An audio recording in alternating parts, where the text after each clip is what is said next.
Another semi-cold day. A lot of people are going to stay indoors tomorrow because there's a snow warning again. It hasn't happened yet, but I guess we'll see.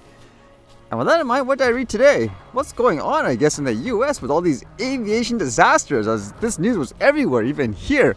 Apparently, there was an air ambulance that crashed in Philadelphia, and there were so many videos too, if you could imagine. It says here, an air ambulance has crashed in Philadelphia. As it says here, a medical transport jet carrying a child patient, her mother, and 4 others slammed into a Philadelphia neighborhood and exploded in flames. The child had been treated in Philadelphia for a life-threatening condition and was being transported home to Mexico, according to Jet Rescue Air Ambulance, the plane's operator. The flight's final destination was Tijuana after a stop in Missouri. All 6 people aboard were from Mexico. The plane crashed Friday 30 seconds after takeoff from Northeast Philadelphia Airport, which primarily serves business jets and charter flights. Imagine that, 30 seconds after? What went wrong there? And as mentioned, since this did crash in a neighborhood, there's cameras everywhere in people's homes, people's dash cams in cars, and just look at all these videos. It's just kind of crazy to think about when you see all this. And of course, the question on a lot of people's minds, just based on that other incident where the helicopter crashed into the airplane in DC, is there anything nefarious in terms of what happened here? It's a little coincidental with all these things happening at once, huh? I don't think people should be worried about drones in the airspace, huh? With all this news coming out where it seems like a lot of the major accidents and fatal ones at that are coming from traditional manned aircraft and all that. Again, makes you wonder what the heck is going on. And when I thought of drones, actually, I was reading this and it made me wonder, is there going to be a lot of upset people? Because some people say never fly a drone near an animal and so forth, whereas I usually say it comes down to what you're using and how. This one here says grizzly bear successfully chased away using drone. It says in 2017, Wesley Sarmento became the first ever prairie-based bear manager for Montana Fish, Wildlife and Parks. Sarmento's job entailed regularly putting himself between local residents and massive grizzly bears, and he recently published a research paper detailing his 7-year search for the most effective hazing methods to avoid conflicts between grizzlies and humans. Sarmento used several hazing methods throughout his tenure with Montana FWP, including off-road vehicles, guard dogs, non-lethal projectiles like rubber bullets and cracker shells, but the most effective deterrent proved to be a high-tech solution, a drone equipped with thermal imaging cameras. Okay, they're probably more afraid, I would say, there with a drone because they haven't actually seen it before, because there were other studies where bears, they become used to it afterwards and they'll just be like, oh, okay, whatever, because I don't think a bear would care if the drone had like a thermal camera, for example. And in terms of, I guess, the results of this test per se, it says drones outperformed other hazing techniques where the odds of a pursuit of a bear being possible increased 127% relative to vehicular pursuits. Dogs required high maintenance and had an 86% reduction in the odds a hazing event would be successful relative to vehicular pursuit. Grizzlies fled to locations that were farther from roads and human development. Yeah, again, in my opinion, it's probably more due to the fact that those bears there have never seen the quote drone before, so they're more, I guess, puzzled in terms of what this is, and they'd rather keep their distance, because I have shown you guys plenty of times, like me, here, some people are so shocked that I can fly a drone so close to certain types of animals and they just don't care. I would imagine, again, it would be the same thing, but again, it's just a tech and it comes down to what you're using and how, in my opinion. And the other big news today, apparently the US has hit us here in Canada with a tariff, and we're going to say, potentially, I guess, we're gonna do something to them, I guess, in return. I guess first here it says Trump launches trade war against Canada with a 25% tariff on most goods. President Donald Trump launched a trade war against Canada on Saturday by imposing a 25% tariff on virtually all goods from this country, an unprecedented strike against a long-standing ally that has the potential to throw the economy into a tailspin. Now, to my knowledge, this was supposed to be because the US mentions how in Canada we're allowing things like certain drugs to go through, and if we didn't deal with it, then they would impose these tariffs. But at the same time, I was reading some other quotes where they were saying there's nothing we can do like to stop this tariff, and so people are wondering, is it really about border security? Although I can interpret that as well, where they were more implying, okay, there's nothing you can do to stop the tariff per se because you didn't solve that issue. I don't know if they actually did, but I guess it's here today officially.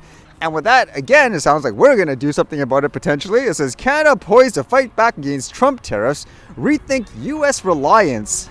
Canada is set to introduce escalating retaliatory counter tariffs to try to turn Americans against United States President Donald Trump's 25% levies on Canadian goods, a threat that's causing the country to rethink its dependence on its southern neighbor.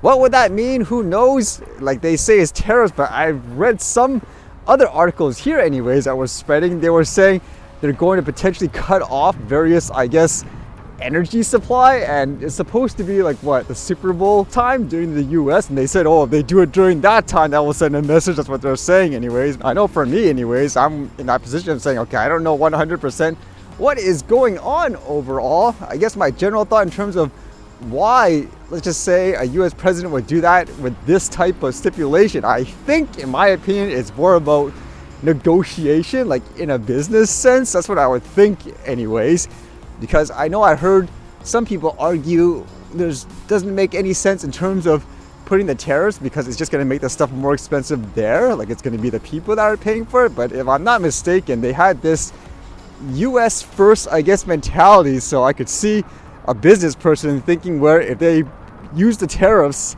against us, like here in Canada, even if it's more expensive, it might encourage people afterwards to say, okay, stop buying Canadian and start making things local or getting it from local sources, which is the ultimate, I think, goal, correct? Like in the US, what they said in terms of things like energy and all that, that's what I would imagine.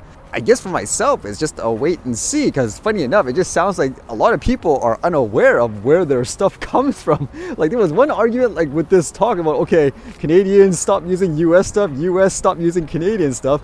Some people here were saying, okay, stop buying orange juice, for example, just eat it fresh, like a fresh orange. And a lot of people are like, do you know where most of the orange here comes from?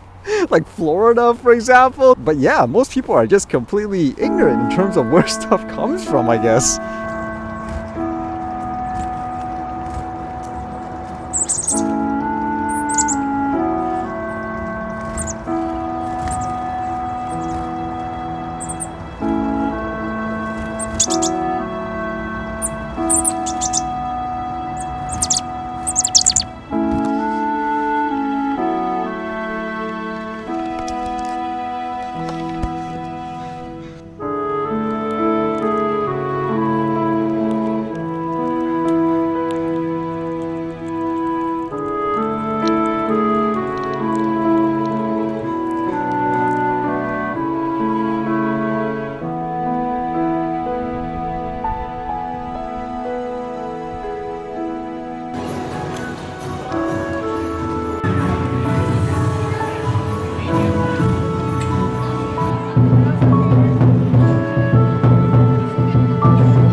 Alright, see you guys later.